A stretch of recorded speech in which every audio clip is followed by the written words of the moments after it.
clear. Can you see the... Yeah, we can see it. Thank you, Great. Chris. Thank you. Thanks for the introduction. Just to clarify something that might have gone miscommunicated. I've not been involved in the EIAs at all. Our task here was to analyze the EIAs that accompany the projects and see what they say and provide appropriate critique. I've had a great introduction to the gas projects by Khalil. I'm going to very briefly give a summary of this quite extensive report that we are releasing now. And you can just glance at that. I will look at all those aspects as we go on. There's Palmer Bay, that triangular bay that you see there. And on its right is the Rovuma Basin extending above and below that image. The bay is part of a larger region that's been identified as a biodiversity hotspot by various experts, including a recent 2021 report issued by the Mozambican government's Ministry of Land and Environment. People have been living in this region for thousands of years, and the current populace does depend on the natural environment for sustaining their livelihoods. But the importance of this region goes far beyond the needs and interests of the local population. It is indeed an area of global importance. The bay and its surrounds are characterized by very diverse natural wealth, as established by many studies, and international institutions such as the Wildlife Conservation Society have identified various parts of Mozambique as key biodiversity areas. This plot shows you a visual illustration of the importance of this zone. It shows you the richness of the biosphere across the planet, longitude running along the bottom here. This is the so-called Coral Triangle in Southeast Asia, the world's largest marine source of biodiversity. But the second most important zone on the planet is this one here, the Northern Mozambique Channel and its surrounds. That shows you how rich it is in biodiversity. So this is a global treasure that should be taken care of very carefully. From another study, a quote, "In terms of recent coral biogeography, the Rovuma Delta belongs to the central ecoregion of the Western Indian Ocean biogeographic province," which is what we're looking at now, which hosts the maximum of coral richness in the Western Indo-West Pacific zone. Indeed, a very valuable resource and gift to all of us on this planet.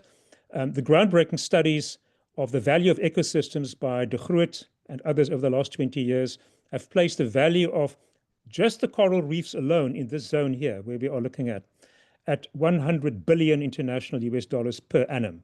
So if you take that over 50 years, it's a 5 trillion international US dollar resource, just to put that in perspective. So what do we know about the biodiversity, specifically in the area where the gas projects are envisaged? We do know some things. We know that the main habitats are coral, seagrass, mangrove forests on the coastline. We know there's a diverse array of aquatic life. But we're also aware that there are many species about which we know very little. They are so-called data-deficient species, and studies have shown that they are often some of the more vulnerable species. Some of them could be keystone species that play a great role in sustaining an ecosystem. And there are probably things that we do not even know that we are aware of. So we need to do far more work on the specific biodiversity in the region of interest before we can take any further actions. As Khalil explained, there is one plant already operating. It's indicated with a red dot there over here, where the central arrow is.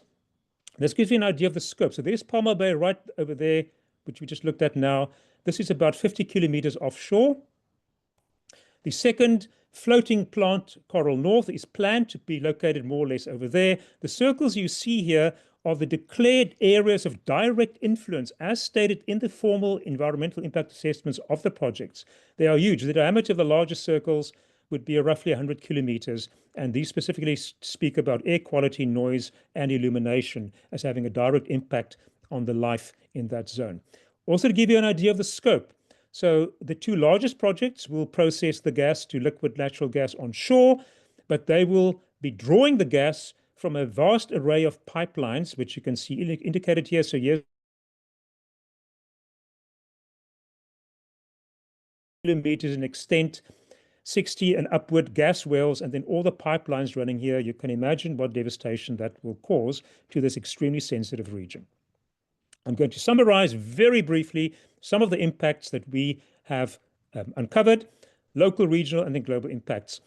The local, regional impacts come mainly in four kinds. Chemical impacts have to do with the leakage of not only gas, but especially gas condensate, a very toxic co-product of drawing natural gas out of the seafloor. Many studies have shown we do not understand this very well. Well, we understand it very poorly, to be honest. There are acoustic impacts, the effect of the sound generated by everything to do with the projects. Remember that under the surface of the ocean, sound is the main sensory signal. On the land, it's light. We can see where we're going. Below the ocean surface, you have to hear what's happening.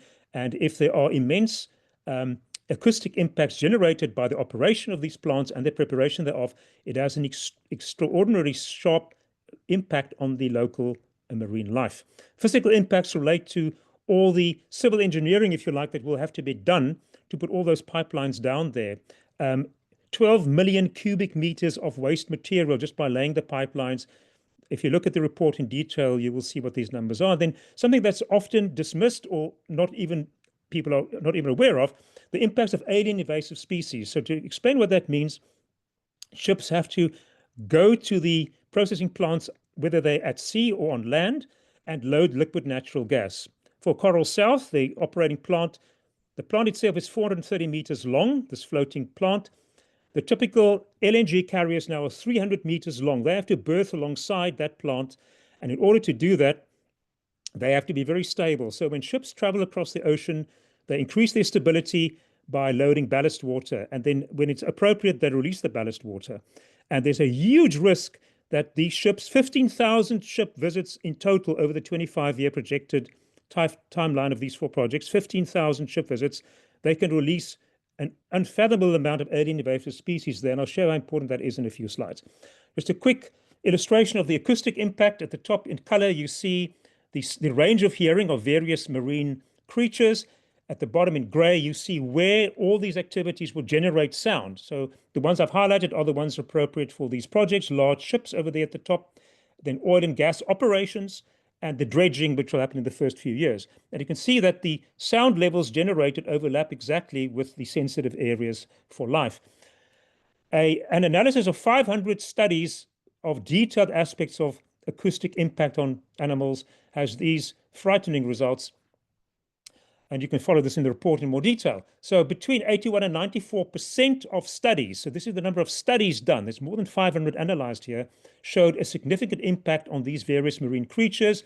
What were the sources of these? There's infrastructure we're involved with here, vessels we're involved with here. You can see the astounding percentage of these operations that will have a significant acoustic impact. The number of studies we have that they analyzed in the study, you can see is more than double the studies that were available when most of these EIAs were written in 2014, 2015. So we now know much, much more than we did then, and the news is very bad. Alien invasive species last year, a visual of that.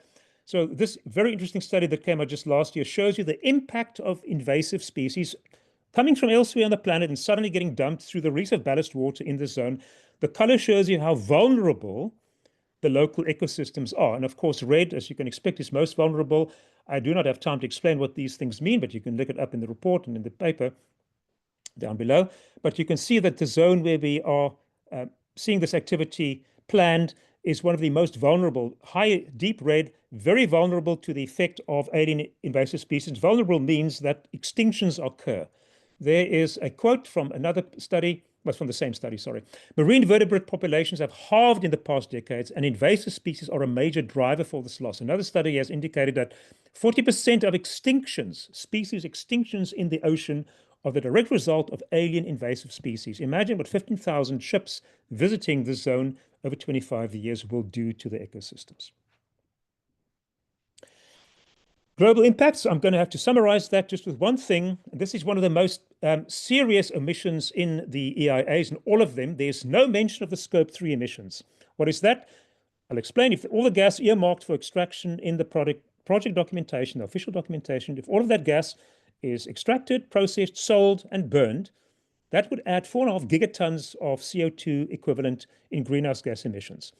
How relevant is that? Well, I'll show you. Recent studies show that this amount that will be liberated if these projects go ahead constitutes 7.5% of the remaining global carbon budget for all 8 billion people on the planet. The remaining global carbon budget, if we are to meet the Paris target of 1.5 degrees, 7.5% of that budget will be eaten up just by this gas extraction. If all the declared reserves that are claimed to be buried under the ocean floor there were burned, it would be 17% of the remaining carbon budget. What is the main outcome of burning all this? Well, it's heating of the atmosphere, heating of the ocean. How serious is that? Over here you have a indication of the impact, and running from down upward is either temperature on the left or CO2 concentration atmosphere on the right. But it's important to realize where we are right now. In June 2025, this is where we are. These are various types of life, as you can see on the left, and various ecosystem services on the right. Very high impact where you get from red to purple. We are already for warm water corals, for bivalves, for finfish, moving into the purple area right now. In 15 years, we will likely be at this level where practically everything on this plot, except for mangroves over here and open ocean carbon uptake, will be in the very high, very serious impact level. This shows you that we cannot afford heating the planet further. And yet, as shown on the previous slide, if these projects go ahead, they will contribute an enormous amount to exceeding the carbon budget that we have, not to exceed 1.5. The EIAs, as Khalil already summarized, there's the timeline. The big ones were done in 2014, and then one for Coral South 2015, and some addendums later. The deficiencies can be summarized as threefold. There are omissions. The Scope 3 emissions, one prime example. There's very questionable methodology, and there are deviations from expected EIA conduct. A lot of detail in the actual report.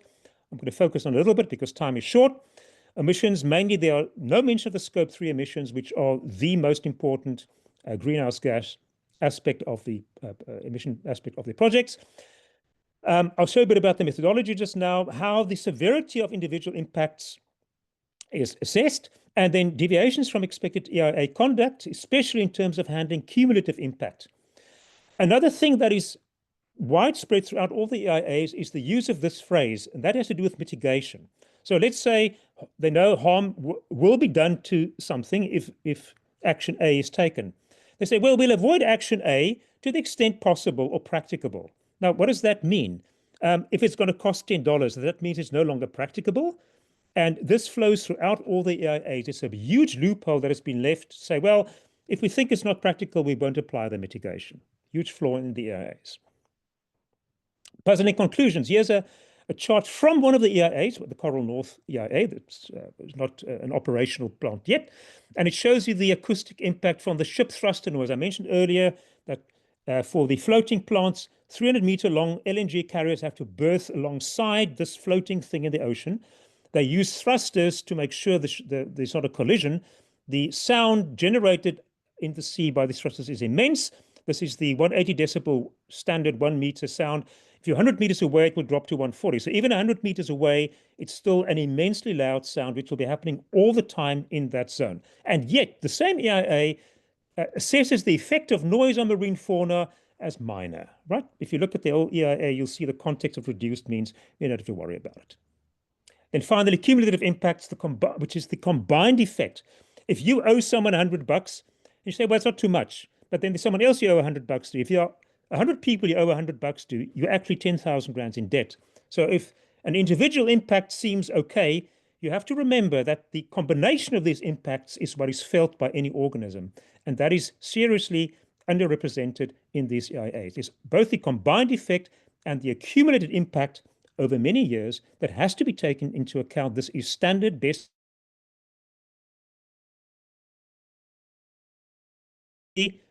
Just our conclusion.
sorry, I was muted there just because of a drop in the connection. I'm sorry. Place an immediate moratorium on all gas project activities, require full disclosure of scope 1, 2, and 3 emissions, require the conduct of thorough, scientifically sound baseline studies before anything can go ahead.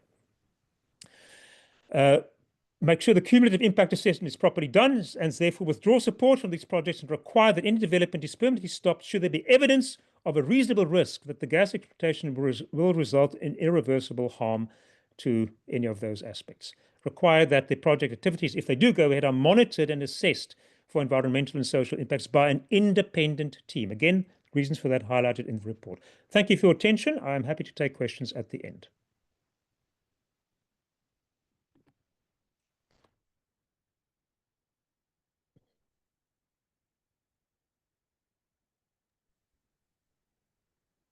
Thank you very much, Chris. As Chris noted, we will be taking questions at the end of the panelists' presentations. Next up, we will hear from Manuel Passar from Justiça Ambiental on why environmental protection matters for the Palma Bay communities. Very quickly, Justiça Ambiental, which is also known as Friends of the Earth Mozambique, is a civil society organization that supports environmental justice at community, national, and international levels. Justiça Ambiental works closely on request with the communities who have been affected by resettlement for the gas projects. Manuel Passar lives in Palma Town, which is near the gas projects, and with their colleague Kete Fumo provides support to affected families. Over to you, Manuel. Muito obrigado, muito bom dia a todos, em especial ao Chris, que acabou de fazer a apresentação. Não sei se está-me a ouvir. We can hear you great. Thank you, Manuel. Ok. Bom, tenho pouco tempo, eu sei que tenho só 10 minutos e não vou falar uma questão científica, mas vou falar uma questões palpáveis, questões visíveis que o projeto tem provocado perante as comunidades afetadas. Tenho duas questões. A primeira questão que é a dependência que cerca de 5.000, 6.000 famílias têm ao projeto. O projeto está, quer dizer, as famílias estão dependentes do projeto para a sua sobrevivência, desde que a Total ou a Anadarko ocupou a área das suas habitações, das suas terras para a agricultura. Entretanto, de lá para aqui, está dependente. Está dependente como? É que, quanto às famílias, principalmente da zona de Quitupo, da comunidade de Quitupo, foram reassentadas, a informação que tinham antes, perante as consultas comunitárias, perante o estudo de impacto ambiental, era que assim que fosse aprovado o estudo de impacto ambiental e assim que fosse aprovado o plano de reassentamento, eles teriam todas, o projeto teria já criado condições para estas famílias sobreviverem ou viverem no lado onde é que vão ser reassentados. Mas o que está a acontecer na prática é diferente. Estamos a dizer de que as famílias começaram, o processo de reassentamento começou em 2016, em 2017, 2018, até terminou em 2023.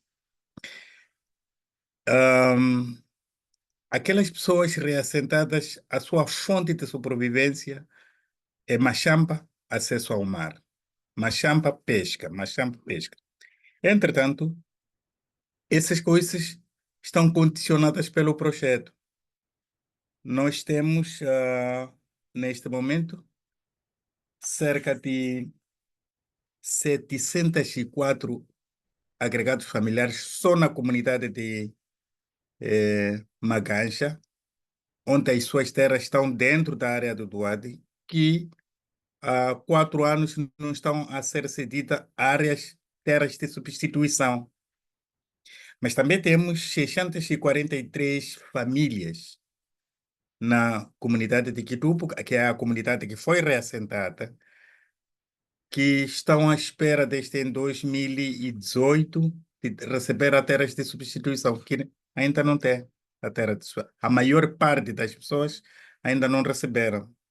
Nós temos 686 famílias. Não estou a dizer pessoas, estou a dizer famílias. Se, se perceberem que, se lembrarem que nós, os moçambicanos, sobretudo no campo rural, uma família é constituída por mais que 10, 12 membros familiares. Portanto, nos 686 famílias que vivem na Vila de Palma, que as suas terras foram ocupadas, estão dentro da área do projeto. Mas também tem 464. O que estou a dizer não é. O que estou a querer explicar é que é é, maior parte das famílias no distrito de Palma estão afetados. E estão afetados estão afetadas na produção, assim como em pesca. Entretanto, o projeto não lhe está as terras de substituição, por um lado. Mas, por outro lado, é que a zona de pesca, eles antes pescavam em 6 comunidades. Mas hoje, o projeto, essas 6 comunidades estão oh, dentro da área do Duarte do projeto. Entretanto, o projeto só criou condições numa única comunidade, que é Salama, onde cerca de 5.000, 10.000 famílias pescadores vão para lá. Entretanto, não só é problema por ser um único lugar, mas também há restrições.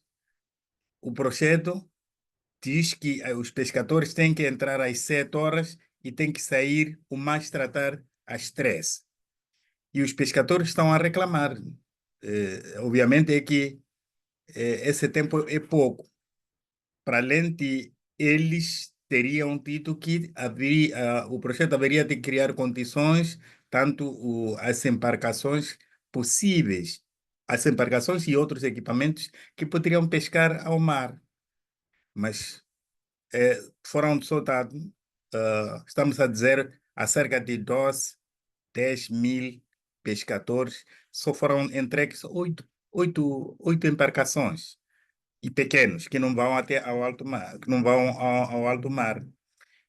Este problema, quer por falta de entrega de terras de substituição, assim como restrições, problemas na pesca, cria dependências total ao projeto. Entretanto, é problema de fome, é problema de as pessoas que só podiam pescar e levar os seus filhos para a escola, já não pode. E para além de outros problemas familiares, outros problemas sociais que podem resolver através das suas fontes de sobrevivência, que hoje dependem apenas exclusivamente do projeto.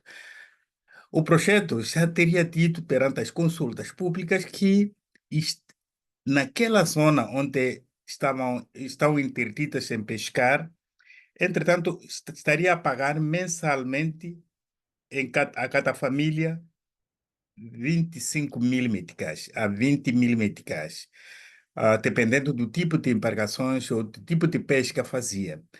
Entretanto, as famílias estão há 3, 4 anos que não estou a falar de meses, estão a falar de anos que o projeto não está a pagar a essas pessoas.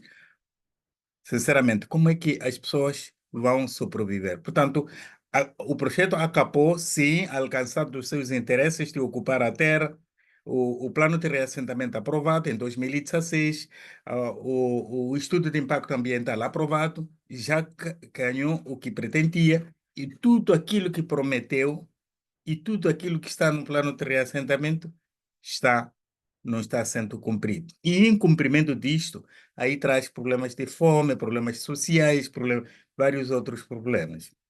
Bom,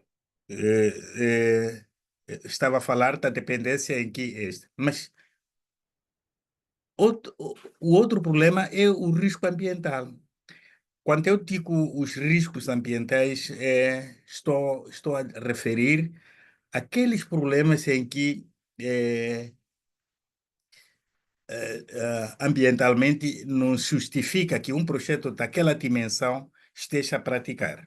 Por exemplo, há várias zonas onde há erosão de solos porque as empresas contratadas pela Total, as empresas de construção contratadas pela Total vão extrair solos naquelas, vão abrir grandes valas, mas depois não fazem a reposição de solos. E temos várias carteiras, quer dizer, cerca de 16 a aproximadamente 20 zonas onde foram abertos grandes valas e que não estão sendo tapadas, não estão a repor o solo. E isso aí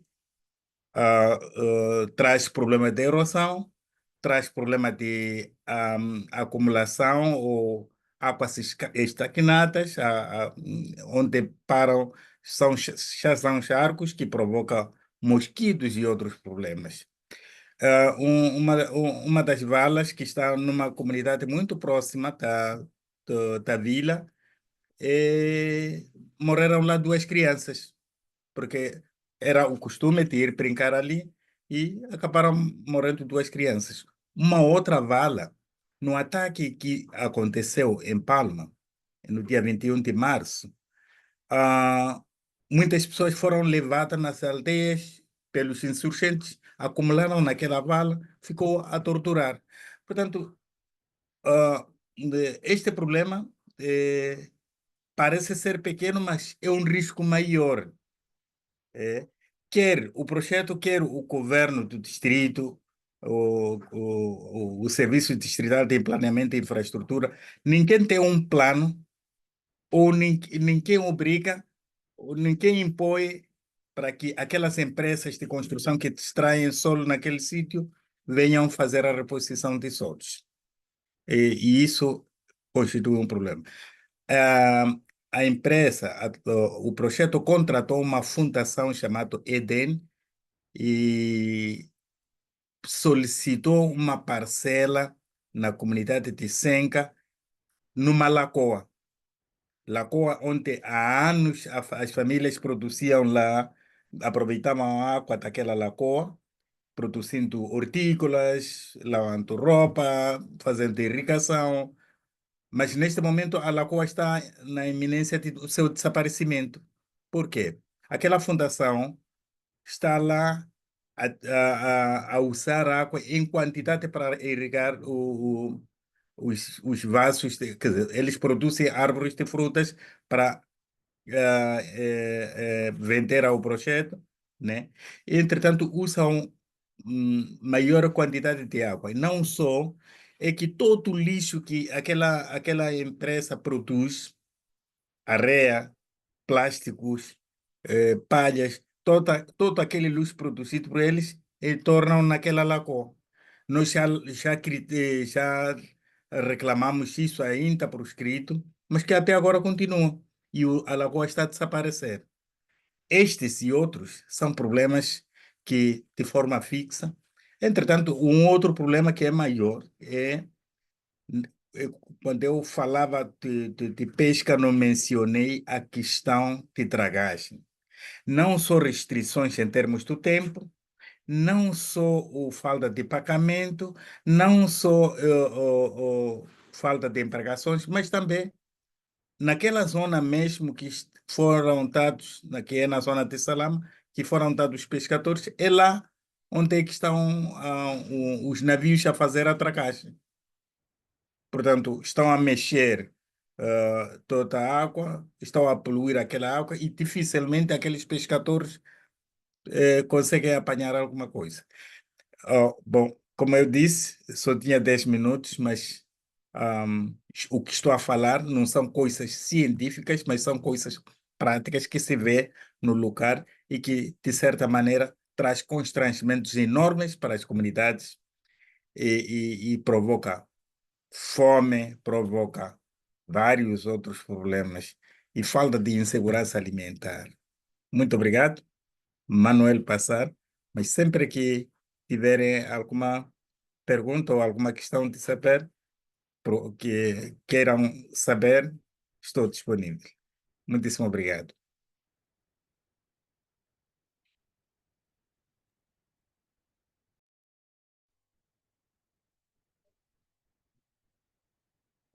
Thank you very much, Manuel. Next up, we have Eva Pastorelli from Recommon, presenting on the indications of high flaring at Coral South. Recommon is an Italian civil society organization that challenges corporate and state power responsible for the plundering of territories and works to create spaces for change in society. In March, Recommon published an investigation called Hidden Flames that discusses climate impacts associated with ENI's Coral South FLNG project. Analysis of public data and satellite images indicates the plant has been responsible for numerous flaring phenomena since it began operating in 2022, and this has not been adequately reported by the company. Eva Pastorelli of Recommon follows these ENI activities quite closely. Over to you, Eva. Thank you very much, Khalil. Good morning, everyone. Sharing my screen.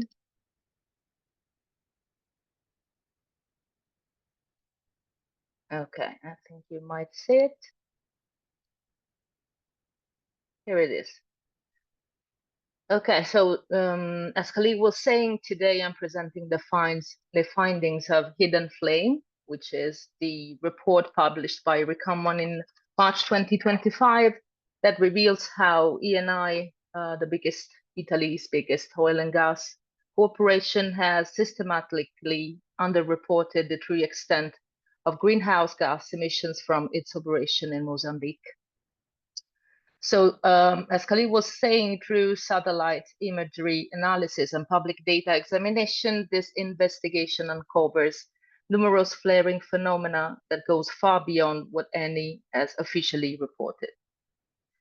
So the story begins with ENI's Coral South floating LNG project, which is a floating liquefied natural gas facility operating off the coast of Mozambique since 2022. What ENI hasn't told the world, specifically its investors and shareholders, is that this facility has been conducting extensive flaring operations, essentially burning vast quantities of excess gas directly into the atmosphere. So flaring has devastating impacts on climate, local ecosystems, and when conducted near residential areas, it directly affects human health. Yet ENI has consistently downplayed these operations, claiming full compliance with international standards. But the reality, as we'll see, tells a very different story. Between June and December 2022 alone, so just 6 months, ENI wasted 435,000 cubic meters of natural gas through flaring. To understand this magnitude, this represents 40% of Mozambique's entire annual gas consumption needs. But here's the most shocking statistic. On January 13, 2024, in just 1 hour of flaring, ENI burned as much gas as an average Italian family consumes in 8.5 years. Now, you might ask, didn't ENI report these emissions? Well, this is where the story becomes truly interesting. In their environmental impact assessment, ENI estimated the project's annual emissions at just 150,000 tons of CO2 equivalent per year, describing them as negligible. The reality is that World Bank data shows that in just those 6 months from June to December 2022, flaring emissions reached more than 1 million tons of CO2 equivalent. That is not 7 times higher than the annual estimates, but that's 7 times higher than their estimate, achieved in just half of a year. To put this in national context, those 6 months of flaring alone represented 11.2% of Mozambique's total annual emissions, causing the country's emission to spike by nearly 12% compared to the previous year. This isn't a miscalculation. This is a systematic misrepresentation of environmental impact. When confronted about this flaring incidents, Eni's responses to shareholder was dismissive. They claimed that incidents were limited to the initial testing phase and sporadic cases of plant restarts. But here's where Eni's story falls apart completely. Galp, which is Eni's Portuguese partner who held shares in Coral South until 2023, reported that the commissioning phase involved substantial flaring, leading to a temporary spike in Scope 1 emissions during the second half of 2022. And there is more. Thanks to the support of professional forensic analysts, we discovered a trick used by Eni to conceal evidence of flaring. Some of the images used by Eni to advertise its activities were probably retouched with artificial intelligence or Photoshop. But the story doesn't end with Coral South. Eni is now preparing to build an identical twin project, Coral North FLNG. When we calculate the total emission from both projects over their expected 25-year operational lifespan, we're looking at 1 billion tons of CO2 equivalent.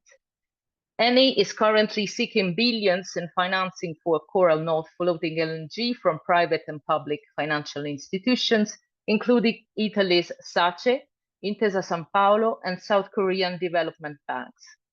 These financiers are being asked to fund a project based on the same flawed environmental assessment that drastically underestimated Coral South's impact. The latest news, a good one on our side, is that 4 of the banks that supported Coral South, such as BNP Paribas, Crédit Agricole, Unicredit, and ABN AMRO, are now saying that they are not interested in financing Coral North floating LNG because it is no longer in line with their current policy on climate change.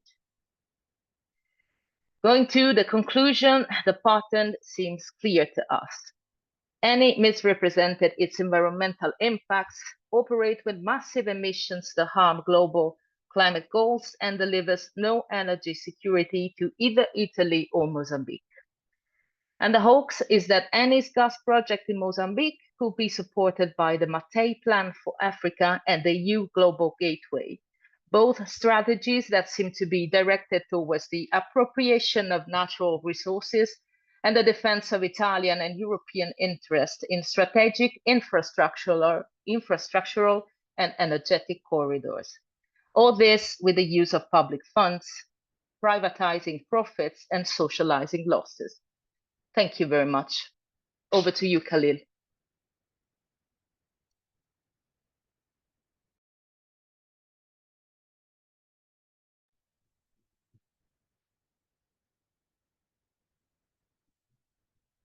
Thank you, Eva.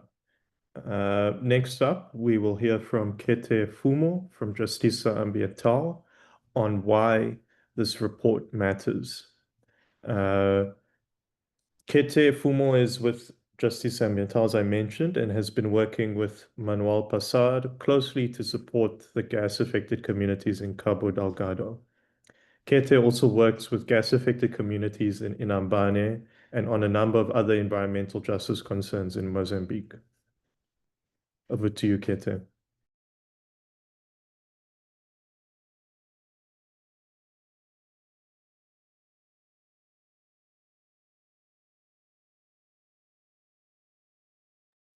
Kete, you're on mute. Thank you. Can you hear you now? Obrigada, Khalil. Muito bom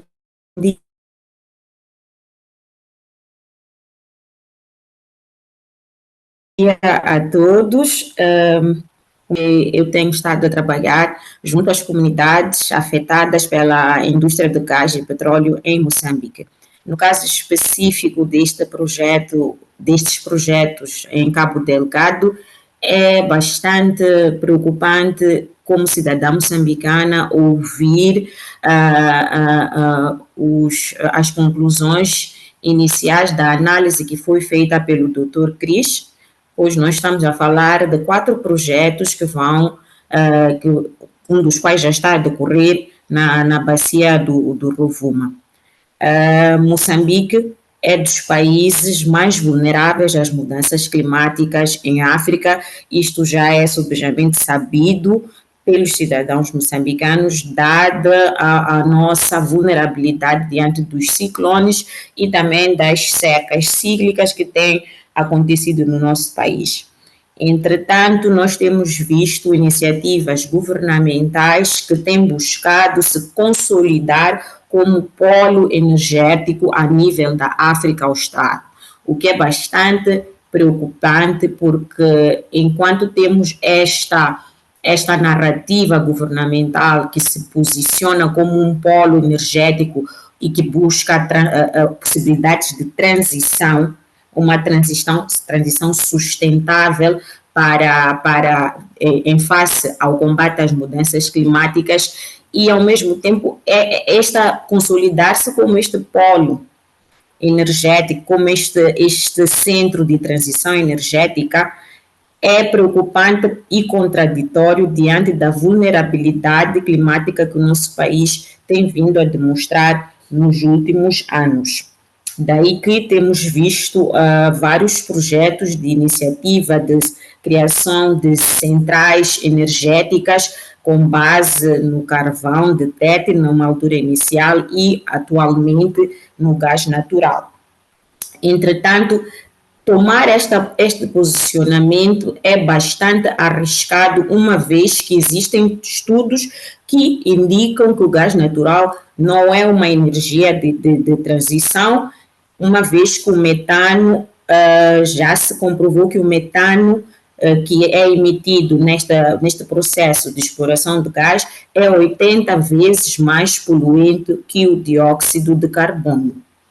Então, estarmos a apostar cada vez mais na exploração deste tipo de recursos e diante das conclusões que são avançadas por estes estudos científicos que nos estão aqui apresentados, é bastante assustador.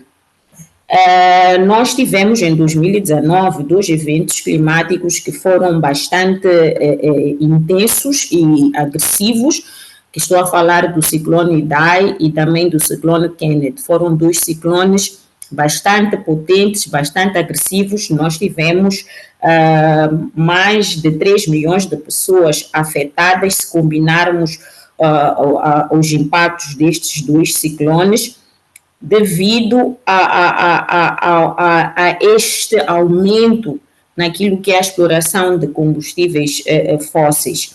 Só para falar dos danos econômicos que foram causados pelo Idai, estima-se que tenham sido acima de 1,4 bilhões de dólares.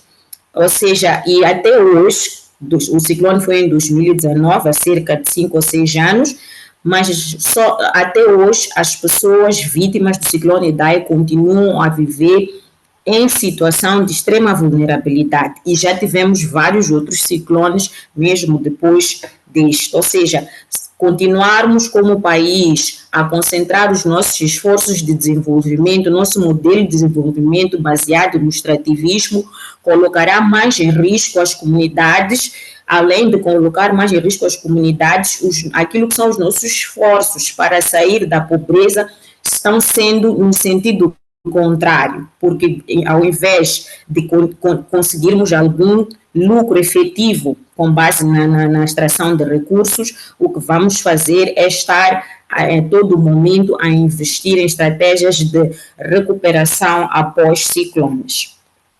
Por outro lado, falar depois desta apresentação que a Eva fez aqui, que fala sobre a queima das chamas só do coral sul, não é?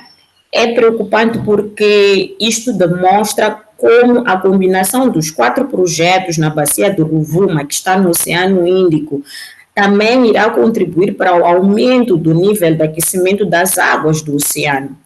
E o ciclone Idai surge como consequência deste aumento da temperatura a nível do oceano, porque as águas, quando elas ficam mais quentes, elas fornecem mais energia para a ocorrência de ciclones tropicais, o que vai permitir que eles sejam mais intensos e que eles se tornem mais rapidamente destrutivos, como o que vimos acontecer na beira. E, para além disto, o aquecimento global, ele aumenta a quantidade de umidade na atmosfera, o que pode resultar nas chuvas mais fortes e nas inundações que estão associadas aos ciclones. Então, verificarmos que temos estado como país a evitar esforços naquilo que é um desenvolvimento baseado no extrativismo, demonstra ser uma luta contra nós mesmos. Ao invés de estarmos aí para frente, vamos mais para trás. Então, para além destes riscos ambientais que são apresentados aqui pelo estudo Risco Real, nós temos também as questões sociais que têm sido as mais debatidas e as mais tratadas. E muitas vezes temos falado que se concentrar-se mais os benefícios daquilo que são os lucros do gás para as comunidades, os projetos podem ser bem-vindos. Entretanto, o que nós temos visto é que estas previsões não são realísticas, acabam sendo uma utopia, porque o que nós vemos no terreno é o aumento da militarização e o aumento das populações cada vez mais vulneráveis à pobreza, à insegurança alimentar. O meu colega Manuel Passar referiu-se aqui, e muito bem, a uma dependência crônica que se criou por parte destas comunidades afetadas ao projeto, porque elas perdem o acesso à machamba, e estamos a falar de um país onde a maioria da população é rural e vive com base na agricultura, numa agricultura de subsistência que é bastante dependente das chuvas, é bastante dependente do clima, numa realidade em que tudo o que está sendo feito afeta esta disponibilidade da atmosfera de prover chuva em quantidades suficientes ou quantidades adequadas para o desenvolvimento da agricultura. O que temos visto mais é que há momentos sem chuva e há momentos com chuva demais, o que não propicia a produção de alimentos. E estas comunidades, elas viviam e vivem com base na machamba. E hoje elas não têm machambas para produzir os seus alimentos, porque as suas terras foram levadas e muitas das famílias continuam sem ter recebido terras de substituição. E diante disto também temos o problema do acesso ao mar, que foi cortado. Então, tendo sido cortado o acesso ao mar e também por causa de toda esta atividade intensa de dragagem, de circulação de navios e tudo mais, a disponibilidade de recursos pesqueiros no mar reduziu para prover aquilo que são as necessidades da alimentação destas comunidades. A disponibilidade do peixe, do camarão, lulas e outras coisas que estas comunidades comiam, hoje está muito menor, e os preços também a que se encontra estão muito mais elevados devido à dificuldade que estas comunidades já têm para encontrar o peixe. Os pescadores, muitos dos quais na Baía de Palma, eles faziam a sua pesca ali mesmo na Baía, e tínhamos também as comunidades reassentadas na Península da Fungi, mais na costa, que também tinham o mar muito próximo. Mas hoje eles precisam de evitar mais esforços, porque precisam ir para o lado das ilhas, e mesmo fazendo este esforço do lado das ilhas, também não lhes é possível fazer muita coisa, porque também não, eles têm formas de pesca tradicional que não lhes permitem ir muito mais além, mas associado a este problema dos ruídos no oceano, muito daquilo que eram os recursos marinhos que eles tinham acesso já não estão disponíveis. Então, temos aqui um problema também associado à segurança alimentar muito grande e extremamente grave. E isto é o que eu me ofereci a dizer, acho que também já não tenho muito mais tempo, mas estamos aqui para um debate e muito obrigada.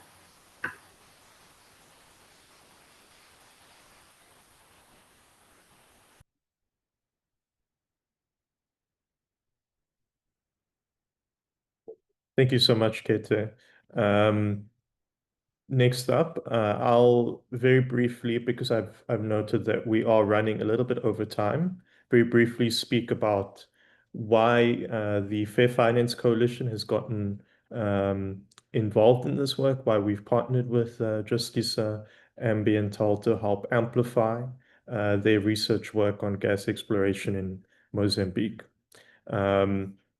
The Fair Finance Coalition of Southern Africa has used fair finance guiding international methodology to assess and report on the finance and investment policies of public finance institutions which operate in Southern Africa and have benchmarked them against international sustainability standards.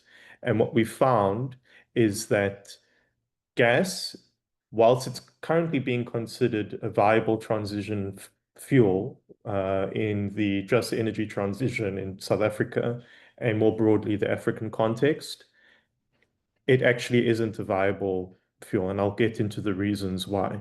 So natural gas has long been touted as a transition fuel by economies which are dependent on coal for energy, as an alternative that's cleaner, quicker to build, and that promotes energy and economic growth. In the Southern African region, many countries are already in the emerging production phase, such as Mozambique, or the exploratory phase, such as South Africa and Namibia, of gas production. While many of the PFIs, the public finance institutions involved in Southern Africa, have made policy commitments and statements to supporting a just energy transition and a gradual move away from fossil fuels, they simultaneously position gas to power projects as an emerging or evolving energy generation opportunity alongside the region's potential for renewable energy generation. So far, the Industrial Development Corporation, the Development Bank of Southern Africa, and the Export Credit Insurance Corporation of Southern Africa have all decided to contribute over a whopping $1.2 billion to Total's LNG project. But as previously mentioned by the other panelists on this call, and particularly by Kete, who gave a very helpful analogy of shooting yourself in your own foot by investing in gas. The investment in gas comes with a lot of risks. Aside from the environmental risks posed that have already been elaborated on in this call, there are three other risks. Methane, a greenhouse gas at least 20 times more potent than CO2, can leak during extraction, transportation, and storage, which undermines the climate benefits or the so-called climate benefits of switching to gas. The second is that it locks us in long-term to developing natural gas infrastructure, which might lock the country into fossil fuel use for decades, potentially slowing the adoption of renewable energy. In a world fastly accelerating towards climate catastrophe and climate crisis, we don't have that kind of time where we can lock ourselves long-term into this kind of decision. The third is that high cost and investment risks related to gas infrastructure, especially import infrastructure and pipelines that divert funds away from renewable energy projects, are delaying full and real decarbonization. As public institutions, PFIs and development banks have been mandated to advance socioeconomic development in the countries in which they operate. And in the era of a climate crisis, they should be the drivers of a decarbonized economy. Unfortunately, a lack of transparency across these institutions makes it really difficult to accurately assess the true scale of capital allocated to fossil fuel projects, which raises concerns that public funds, potentially amounting to millions or even billions in the case of the IDC, DBSA, and ECIC, may become locked into assets at risk of becoming stranded as the world moves away from carbon-intensive resources. We're already seeing our peers in countries such as China leading a renewable energy revolution, and in many ways leaving countries like South Africa, like Mozambique, like Namibia, which are pursuing gas exploration and gas infrastructure, behind in the dust. PFIs are too quick to support gas projects in the name of energy security and a gradual transition. This line of reasoning is outdated and neglects to highlight the real cost of continuing to depend on fossil fuels relative to the cost of renewables today. The role of gas as a transition fuel thus should be strictly questioned in terms of its real contribution to reducing greenhouse gas emissions, its alignment with a socially just transition, as well as the reputational and financial risks associated with gas exploration. Thank you. Now that we've heard from all of the panelists on today's call, we're going to move on to a Q&A led by these panelists. So all of the questions that you've asked in the Q&A feature on Zoom, we'll spend some time answering them here now. But if you have any other questions, please feel free to either post them in the Q&A or in the chat, and we can get into them. Thank you. Over to you, Rihanna.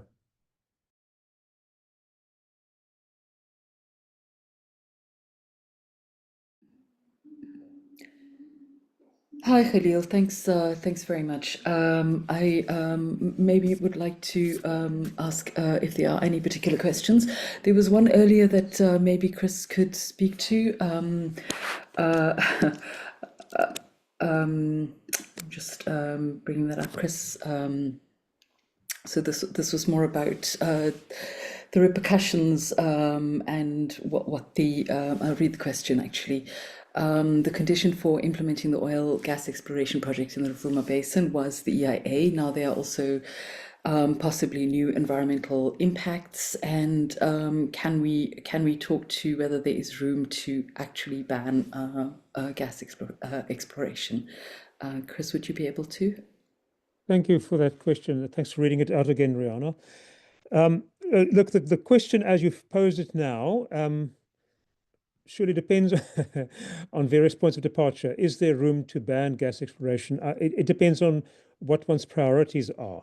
I think the best answer to the question as it's posed here is that we are learning more about the actual impacts. So I focused on environmental and climate change impacts in this report that we're releasing, and there are many other very important impacts that have been discussed by other speakers. But if we look at environmental impacts and climate change, which are obviously related to each other, we're learning more and more as we go along. And unfortunately for all of us,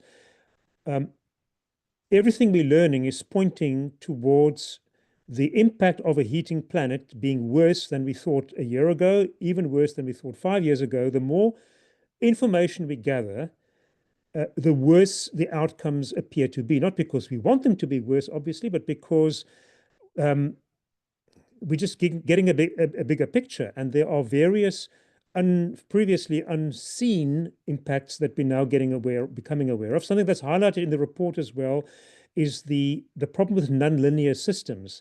And the global climate, the Earth system, if you like, is a nonlinear system. So it's not just an accrual of little things. Sometimes huge changes happen very quickly. There are tipping points that get triggered. There are cascades of tipping points and so on. So it depends on your priorities then. If the priority is to preserve the conditions for life on Earth to continue as they have, at least in the Holocene in the last 12,000 years, then one can make a very strong case, indeed an almost unbeatable case, for stopping all fossil fuel extraction right now. I think looking at these 4 projects, we're looking at specifically in the Rovuma Basin, whereas 20 years ago, people might have made a stronger case for these, given what we know now and given the fact that we've essentially run out of road, that we are so close to breaching the agreed Paris limit of 1.5 degrees Celsius. We already, in 1 year, this year is probably going to be close to 1.6, but the way that the averages are calculated means we're still officially under 1.5.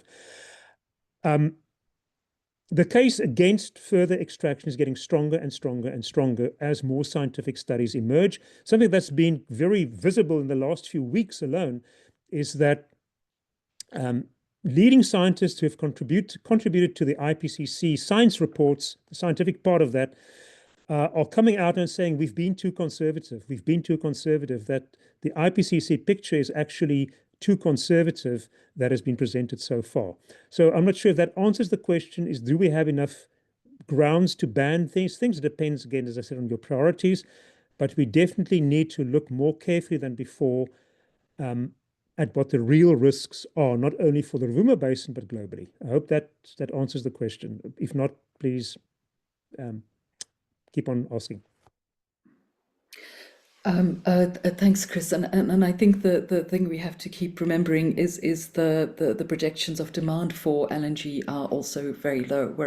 We're looking at a situation where we have no need, and there's possibly enough already to meet future and current demand, according to where the research is. So we do need to be really asking the question, rather than do we want to ban it, do we actually want these to even start? That's do we need these projects? There's two questions in the chat further. How can regional solidarity, especially from South Africa, strengthen the protection of community rights and environmental justice in Mozambique's oil and gas sector? I'm wondering if Kat, you might like to speak to that. And then Evan, the next one also from Andile might be for you, and it's about how can Mozambique avoid a new form of green colonialism, where renewable energy investments still leave local people marginalized or displaced, and that might be a good link to talk to some of the other patterns. Ket, would you like to start with solidarity building with neighbors and how we connect to strengthen our work?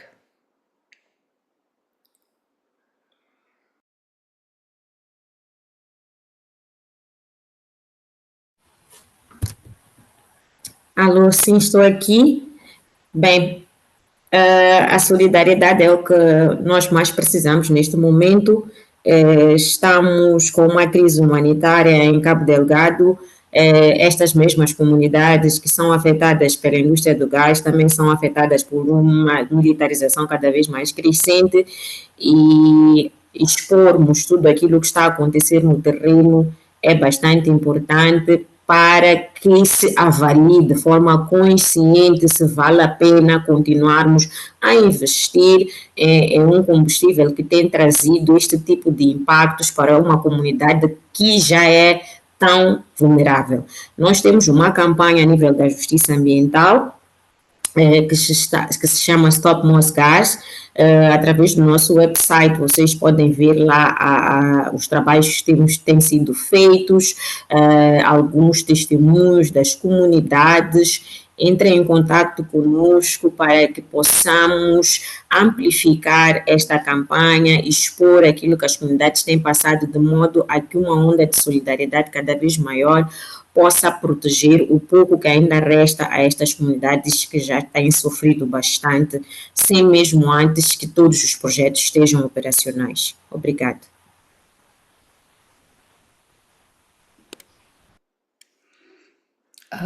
Thanks, Ket. Eva, are you willing to pick up on? Thank you. Yes, thank you. So, well, my suggestion is looking at what is happening here in Italy. I can speak on, my territory, my country, and maybe this can also apply to other geographies, but it really depends on the local context.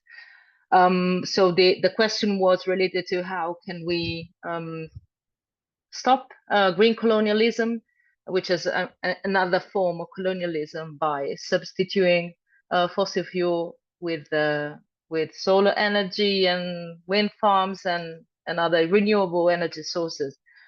Well, first of all, what we try to do in Italy is to try to get information and transparency on how these projects are being allocated and by whom are being disposed. and presented, because in our opinion, the main problem in how the colonialism is taking a different form is related to the fact that it replicates the same dynamics everywhere, by looking at the concentration of power, by looking at where the power and where the decisions are made and by who are made this decision, then we can challenge those powers. I mean, those people who concentrate the power and decide on our behalf where our energy and our community development is going to be represented, is going to be developed in the future years. So first of all, try to be informed and to inform as much as possible our communities, the communities where we live in, by pretending transparency on the project. Next step is to try to participate in the process if there's one. If there are consultations or consultation on the EIA, for example, try to be there. And there are a lot of experts and expertise that can be borrowed by also other countries, other NGOs, especially CSO in Mozambique, that can help you understand whether these projects are really for you, for the communities, or if these projects replicate the concentration of interest and power, thus of energy, in the same hands and the same big, for example, energy companies. And I think, I mean, this is just two tips that I can give to the communities, to try to stop, to try to be informed and be involved in the decision-making process. Maybe this is, I mean, what happens in Italy, what we're trying to doing, also using legal instruments and tools to challenge this decision, for example. But I mean, I don't know that much the Mozambican context, so maybe this answer can also be better answered by colleagues in Mozambique. But yeah, this is 2 cents from Italy. Hope I replied.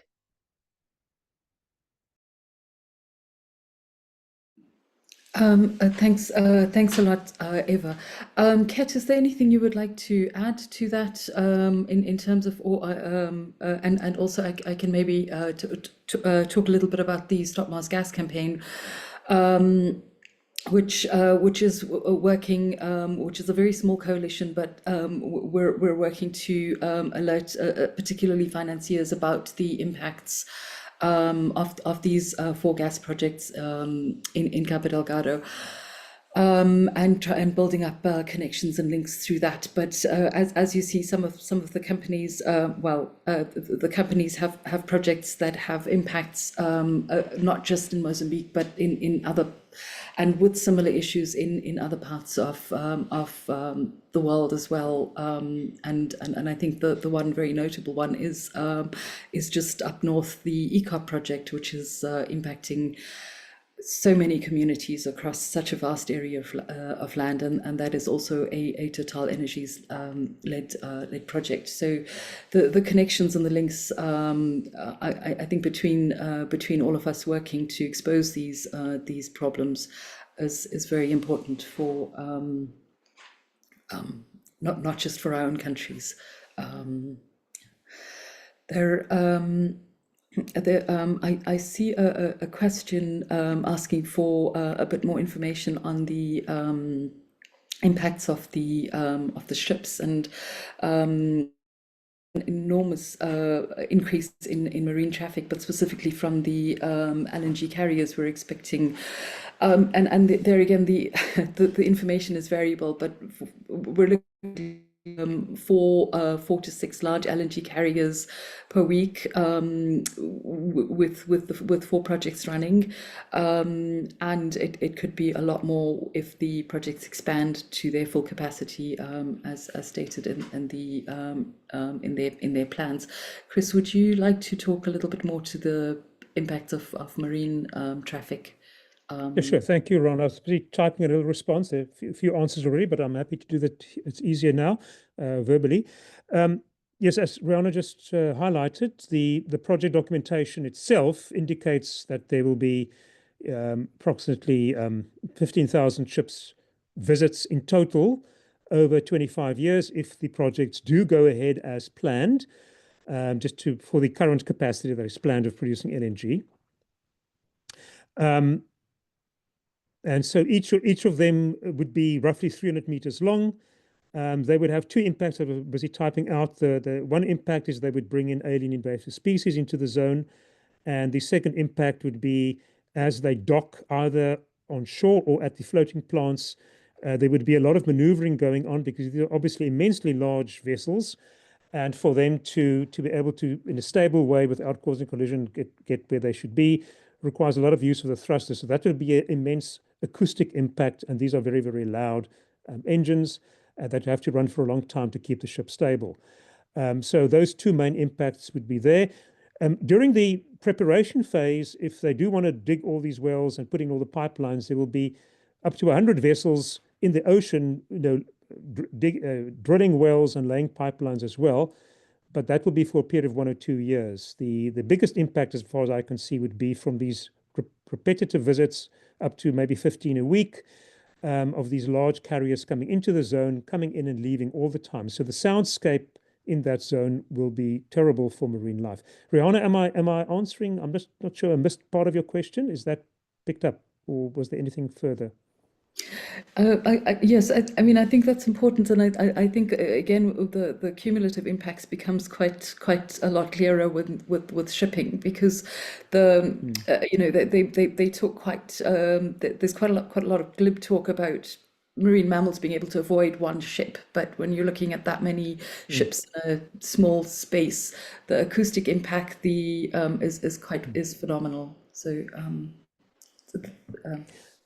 Yeah, no, just want to make sure I didn't miss part of the question because I'm trying to remember what you asked. Okay, so that's settled. I'll just finish typing the answer anyway, and then I'll just send it, but I've covered it in the verbal. Thank you. Good. I think there are maybe a couple of questions I've missed. I'm just looking through them now.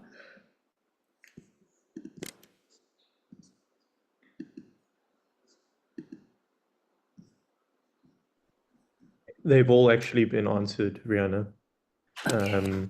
either verbally or directly in the Q&A. Okay, perfect. But if we do have some more time, so if there are any other questions from the participants, please do feel free to ask, and while we have everybody here now on the call, we can answer them. Thank you. If I can jump in for 1 second, I would really urge people who are interested to read the full report. You know, it's 40 pages long and then some ancillary bits at the start and the end. So it's really a very detailed report, and what we've had today is a very brief time to talk about it. So there's a lot of information in the report itself, and I would urge people to actually go and read through there. They'll find answers to many questions. Thank you. We're also happy to provide one-on-one interviews with any media spokespeople that are here on the call today.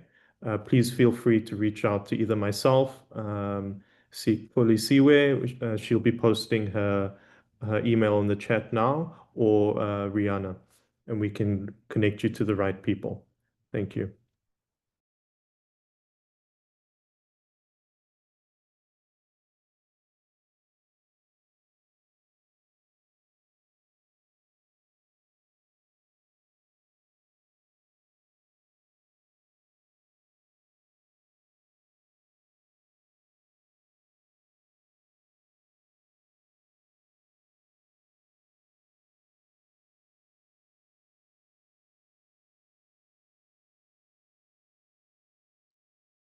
Okay, so if there aren't any more questions, thank you all for joining us on the call today, and thank you for your really valuable insights and questions. Thank you to the panelists for sharing your valuable expertise and for discussing not just the widespread environmental impacts of gas exploration in Mozambique, but also what we can do to potentially stop further gas exploration in the region.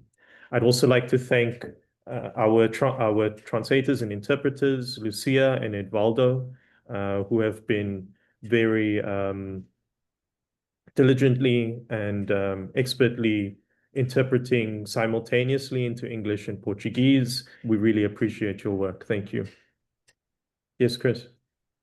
I just noticed on the Q&A right now, 2 more questions came in if you want to have a peek. I'm not sure what you want to do with them, but I just saw 2 quick questions come in. Okay, yeah, so the first question is, what are your expectations with the report now? And the second is asking Kete to elaborate a little bit on the gendered aspect of the effects of gas exploration in Mozambique and the effects these projects are having on communities, the gendered aspect of those effects. So perhaps, Kete, you can speak to both questions, the expectations and what we're going to be doing with the report now, as well as the gendered effects that are being caused by the gas activities. Thank you.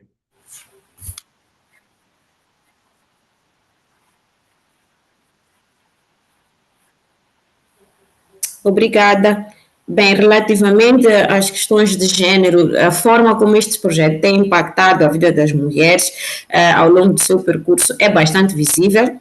Nós estamos a falar de comunidades que, na sua maioria, as afetadas que vivem na costa da Península da Fungi são muçulmanas e são famílias poligâmicas, ou seja, um homem com 2 a 3 esposas. E durante uma fase inicial do levantamento para processos de compensação, o que acontecia era que as culturas de pequeno porte, como mandioca, ananaseiros e outros, não eram contabilizados para compensação. E estas culturas eram praticadas pelas mulheres, pelas esposas destes chefes de família, que são esses que são considerados para receber compensação, sendo colocadas para trás as mulheres. E nós estamos a falar de uma mulher. 3 esposas, às vezes mais, que ficavam sem serem contempladas no processo de compensação. Este processo, isto foi levantado, foi falado, e as esposas também começaram a receber compensação. Começou-se a considerar também na aldeia de reassentamento casas para essas mulheres, que não estava considerado inicialmente. Mas, por outro lado, estas mulheres continuam a ser vítimas de todo este processo de reassentamento e de compensação, porque o que acontece é que o esposo ele é dono de uma terra e ele tem os seus irmãos. Aquela terra é terra de herança e ele, quando recebe a compensação, ele tem que dividir com os seus irmãos, que alguns estão na Tanzânia, e estamos a falar de famílias extensas. E muitas destas mulheres acabam ficando sem nenhum tipo de compensação. Por outro lado, existia uma planta que, esqueço-me o nome, uma planta que as mulheres usavam para a produção de esteiras. E faziam umas esteiras muito bonitas, que muitas delas até eram vendidas para os turistas em Pemba, no tempo em que Moçambique era considerada a pérola do Índico e que se investia muito no turismo. Aquelas esteiras eram muito vendidas. Mas esta cultura está a desaparecer, se é que ainda não desapareceu, por causa da destruição das machambas e das algumas zonas de floresta para dar espaço às infraestruturas do gás. E isto continua a ser verificado com a militarização que nós estamos a ver em Cabo Delgado. As mulheres sempre têm sido as maiores vítimas neste tipo de situação de guerra. Elas são vítimas de violações, são vítimas de raptos. Temos inúmeros casos de violação que foram registrados em Cabo Delgado, mas infelizmente as vítimas têm medo de falar disto. Tem medo de se levantar este tipo de vozes. Então, a questão de gênero está, de facto, a todos os níveis e é algo que, para o qual precisamos também prestar atenção. Querendo nos apoiar neste processo desta campanha, é preciso levantarmos estas questões. É preciso levantarmos as questões ambientais, as diferentes componentes das questões sociais e as questões econômicas, principalmente. Porque quando se fala de crescimento econômico em Moçambique, nós ficamos mesmo a pensar que o desenvolvimento econômico é que vai nos trazer uma mudança naquilo que é a nossa vida. Mas é preciso considerarmos os impactos diretos na vida das comunidades que estão afetadas. E muito obrigada. Não sei se consegui responder à questão. Obrigada.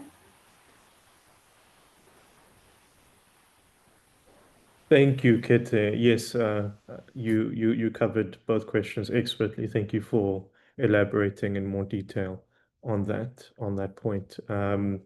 Rihanna, do you also perhaps want to add something on the next steps for the report?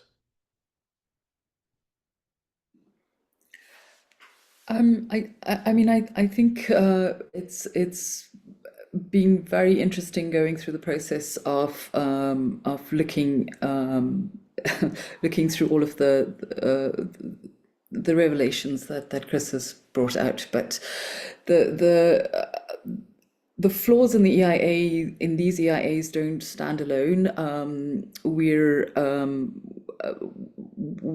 Justiça Ambiental also has produced a critique on the EIA processes in Mozambique. So this is very clearly a part of a bigger challenge in the country, and also recognizing that Mozambique has limited capacity to be able to monitor whether the mitigation measures are even effective, never mind whether they are being implemented correctly. So the report is really, I think, for us, the start of a much deeper set of work. We are communicating the findings, and I think it will be important to look at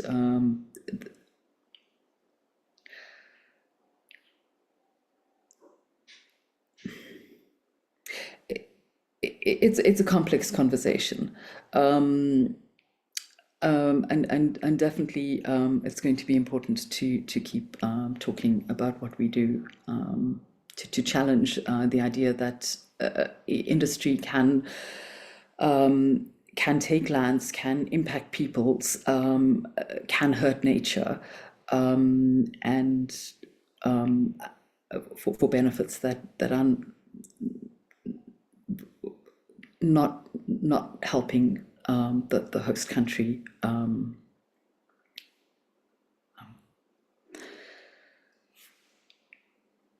Thanks, Khalil. Thank you, Rihanna. Thank you. Before we end the call, are there any more questions? Just give it a moment.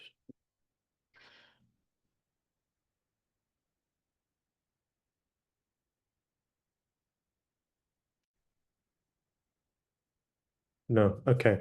Great. Thank you, everybody, so much for joining our call and webinar today. Thank you to the panelists, and thank you to our expert translators and interpreters for managing to communicate not just all of these technical ideas and interpret the technical lingo, but really support us in ensuring the messages we're trying to convey are conveyed as accurately as possible. We really appreciate your work. Thank you, everybody. And please do look out for an email from us following this call. We'll be sharing the recording as well as the presentation shared by the panelists, and more information on what the next steps are for the report. Thank you very much.